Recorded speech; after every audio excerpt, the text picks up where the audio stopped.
இயேசு கிறிஸ்துவின் இனிதான நாமத்தில் இன்றைய ஆவிக்குரிய சிந்தனைக்கு உங்களை அன்புடன் வரவேற்கின்றோம். இப்போதும் ஒரு பாடலுக்கு பின்பு உங்கள் சிந்தையை தெளிவிக்கும் ஆவிக்குரிய செய்தியை கேட்கலாம்.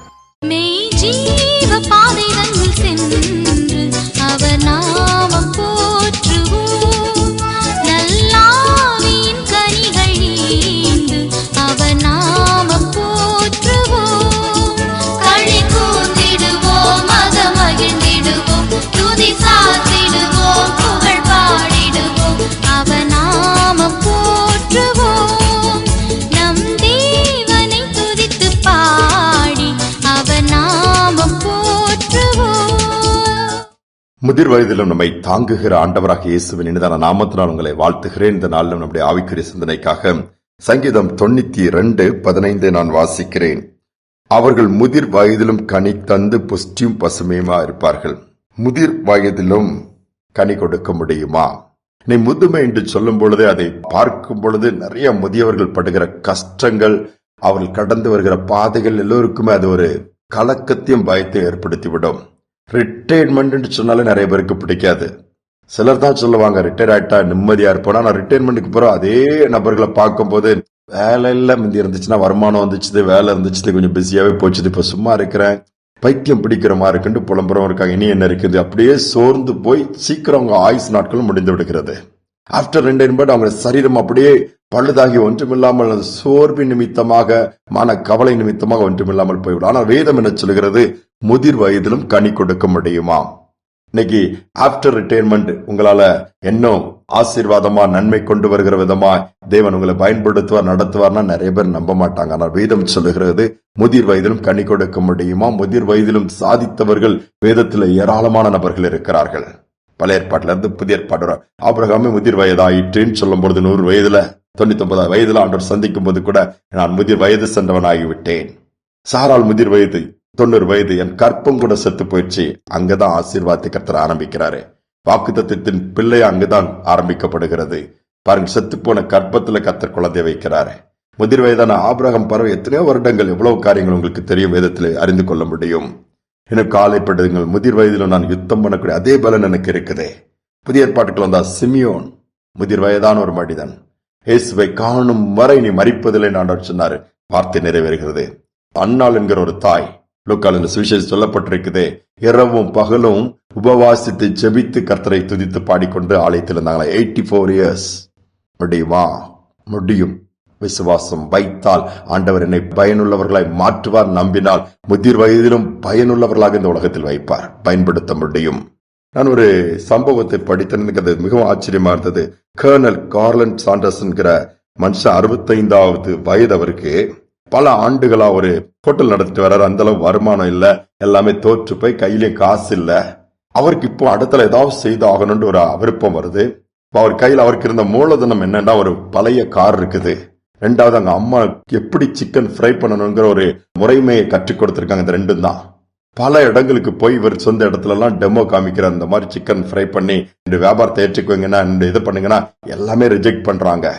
கடைசியில ஒரு ஷாப்ல மட்டும் சரி நீங்க பண்ணி கொடுங்க அப்படின்னு சொல்லி இது பண்றாங்க. இவரு அந்த டெமோ காமிக்கிறாரு. பண்ணும்போது அப்போ ஒரு பீஸ் வித்தா ஒரு காசு அந்த நாட்கள் உள்ளதுல கொடுத்து தர வேண்டியதான் அக்ரிமெண்ட். ஆனா அதற்கு முன்பாக 1009 ஷாப்புக்கு ஏறி இறங்கி இருக்கிறாரு. பாருங்களேன், 1009 முறை தோற்றிருக்கிறார் தான் அர்த்தம். சோர்ந்து போகல. 65 வயது, யோசித்து பாருங்க. ஆனா அது தொடர்ந்து இது பண்ணும்போது அவருடைய பிசினஸ் நல்லா பிக்கப் ஆக ஆரம்பிக்குது. அந்த ஒரு கடையில் அக்செப்ட் பண்ண போது அது 600 கடையா மாறுது. அந்த இடங்களுக்கு எல்லாம் அவர் சப்ளை பண்றாரு. கடைசியில் 1976 என்ன பண்றாரு, இவர் உலகத்திலே பிரபலமான ஒரு மனுஷன் இல்ல, பிசினஸ் மேக்னட் 2வது இடத்தை பிடிச்சிருந்தாரு. அதோடு மட்டுமல்ல, பிசினஸ் 2 மில்லியன் அந்த நேரத்தில் டாலருக்கு வெற்றி விடுகிறார். KFCனா எல்லாருக்குமே தெரியும், கெண்டகி ஃப்ரைட் சிக்கன் சொல்லுவாங்க. எல்லா இடத்துலயும் KFC சிட்டில நிறைய பிரான்சஸ் இருக்குது. விரும்பி போய் நிறைய பேர் சாப்பிடுறது, அது குட்டி பிள்ளைகளுக்கு உடனே தெரியும். இன்றைக்கு வர அது பிரபலமாகி ஓடிட்டு இருக்குது. ஆனா 65 வயது நபர் அதை ஆரம்பிச்சாரு. நம்ப முடிகிறதா? இன்னைக்கு 65 வயதுல உள்ளவங்க எல்லாம் என்ன சொல்றாங்க, எல்லாம் முடிஞ்சிருச்சுப்பா, இனி என்ன இருக்குது, காடு வா வாங்குது, வீடு போங்குது. அவங்க சொன்ன மாதிரி தான் நடக்கும். இந்த வார்த்தையை நீங்க மாற்றி பாருங்க. இன்னும் எனக்கு பலன் இருக்குது. இன்னும் ஆண்டவர் என்ன இந்த உலகத்துல இந்த பூமியில இந்த குடும்பத்துல வச்சிருக்கிறான்னா கடைசி பிளான் ஒரு திட்டத்தை வச்சிருக்காரு, செய்யும் வர பூமியின் ஓட்டத்தை முடிக்க விட மாட்டாரு. அந்த நம்பிக்கையோட நோக்கி பார்த்து காரியங்களை செய்யுங்கலாம். முழங்கால் போட்டு ஆண்டவர்கிட்ட நான் என்ன செய்ய சித்தமா இருக்கிறீங்கன்னு கேட்டு பாருங்க. இன்னும் எடுத்து பயன்படுத்துவார், இன்னும் நன்மைகளை கொண்டு வருவார், இன்னும் கனி கொடுக்க முடியும். ஜெபிப்போமா. கலான்பின் தகப்பனே, முதிர் வயதிலும் கனி கொடுக்கக்கூடிய பாக்கியத்தை நீங்க எங்களுக்கு வச்சிருக்கிறீங்கப்பா. அநேகருக்கு இது தெரியல. வயதாயிடுச்சு, முடிஞ்சிச்சு, உலகம் வேணா ஒருவேளை ஃபிட் ஆகியல, வயதாயிடுச்சு, உங்க கண் பார்வை போயிடுச்சு, சரீரம் பலனற்று போயிடுச்சு, முந்திய மாதிரிலாம் செய்ய முடியாது, எங்களுக்கு எங்க எனர்ஜெட்டிக் ஆட்கள் தான் வேணும்னு சொல்லி அப்படி ஒரு செலக்ஷன் வச்சிருக்கலாம். ஆண்டவராகி நீங்க அப்படி இல்லப்பா. முதிர் வயது உள்ளவங்களையும் எடுத்து பயன்படுத்த முடியும். ஒரு அநேக நான் பாரமா இருக்கிறேன், என் பிள்ளைகளுக்கு கஷ்டமா இருக்கிறேன், பலவீனம் வந்துருச்சு, படுக்கை ஆயிட்டேன், இந்த மாதிரி ஒரு காரியத்துக்கான மருத்துவமான வீடுன்னு தான் அலைஞ்சிட்டு இருக்கிறேன், மருந்து மாத்திரைகளுக்கு கணக்கு கிடையாது, மாசம் மாசம் எவ்வளவோ செலவாகுது, என்ன செய்யறதுன்னு அங்கலாய்க்கிறேன். இப்படியே போனோம், ஒருவேளை அவன் ஜீவனை ஆண்டவர் எடுத்துக்கிட்டா கூட நலமா இருக்குமென்னு சொல்லி அங்கலாய்க்கிற பிள்ளைகள் இருக்கு ஏராளமாப்பா. பெட்ல இருக்கிற பிள்ளைகள், மருத்துவமனையில் இருக்கிற பிள்ளைகள், குடும்பங்கள்ல பாடுகளோடு கூட பிள்ளைகளும் கூட எத்தனை நாட்கள் நாங்க பராமரிக்க முடியும்னு சொல்லி அங்கலாய்க்கிறது. சிலர் கொண்டு முதியோர் இல்லத்துல கூட விட்டுறாங்கப்பா. அப்படிப்பட்ட நிர்பந்தமான நிலைமையில இருக்கிற பெரியோர்களை இன்று கண்ணோக்கி பார்த்து என் தேவன் அவர்களையும் எடுத்து பயன்படுத்துவீரா.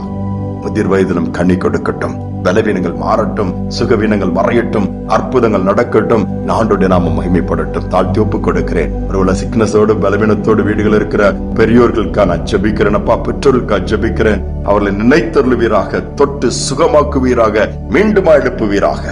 கிருபை உண்டாகட்டும். துதிகன மகிமை ஏற்றுக்கொள்ளும் இயேசுவின் நாமத்தில் பிதாவே, ஆமேன், ஆமேன். முதிர் வயதிலும் கனி கொடுக்கக்கூடிய பாக்கியத்தை கர்த்தர் வைத்திருக்கிறார். இதை நினைவு கூறுவோம், செயல்படுத்துவோம். கர்த்தர் நிச்சயமாகவே ஒவ்வொருவரையும் பயன்படுத்துவார். சிந்தனையோடு நாளை தொடருவோம். மீண்டும் நாளை தினம் சந்திப்போம். பனை மரம் போல் நான் செழித்தோங்குவேன், கேதுரு மரம் போல் வளர்ந்திடுவேன். பனை மரம் போல் நான் செழித்தோங்குவேன், கேதுரு மரம் போல் வளர்ந்திடுவேன். கர்த்தரின் இல்லத்தில் நாட்டப்பட்டு முதிர் வயதிலும் நான் கனி தருவேன்.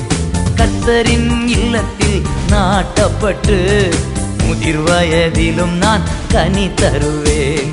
நீதிமான் நான், நீதிமான் நான், இரத்தத்தால் கழுவப்பட்ட நீதிமான், இயேசுவின் இரத்தத்தால் கழுவப்பட்ட நீதிமான்.